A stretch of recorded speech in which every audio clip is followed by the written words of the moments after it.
ప్రపంచం మొత్తం living towards sustainability and sustainable options అని చెప్పేసి ఇప్పుడు అంటున్నారు కానీ ఇండియన్ కల్చర్లో సస్టైనబిలిటీ ఎప్పటినుంచో ఉంది.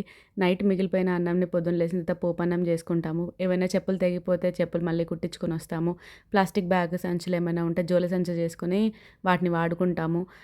కానీ మారుతున్న కాలం కొద్దీ మనం కూడా మారిపోతున్నామేమో, ఆ సస్టైనబిలిటీకి దూరం వెళ్ళిపోతున్నామేమో అనిపిస్తుంది.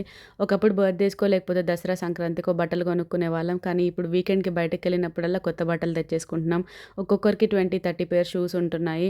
మన మమ్మీ వాళ్ళ జనరేషన్ మొత్తం ఒక మైక్రో ఫైబర్ బట్ట, అదే మన వాడుక భాషలో చెప్పాలంటే ఒక మసిపేలికతోటి కొన్ని మంత్స్ నెట్టుకొచ్చేవాళ్ళు. కానీ మనం ఇవాళ టిష్యూస్ అని చెప్పి, టిష్యూ రోల్స్ అని చెప్పేసి ఎంత ఓవర్ కన్జంప్షన్ చేసేస్తున్నాము కన్వీనియన్స్ కోసం. ఒక చెట్టు కొట్టేస్తే అయ్యో అని ఎంతో బాధపడతాం. కానీ మన రోజువారీ అలవాట్లే దానికి రీజన్ అని చెప్పేసి మనలో ఎంతమందిం రియలైజ్ అవుతున్నాము.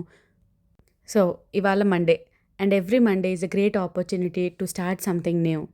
మన చుట్టుపక్కల ఉన్న రిసోర్సెస్‌ని కాన్షియస్‌గా వాడుకోవాలని అండ్ ఓవర్ కన్జంప్షన్ చేయకూడదని మనందరికీ సబ్‌కాన్షియస్‌గా ఒక ప్రాక్టీస్ అయిపోవాలి. Cheers to conscious living and happy Monday everyone.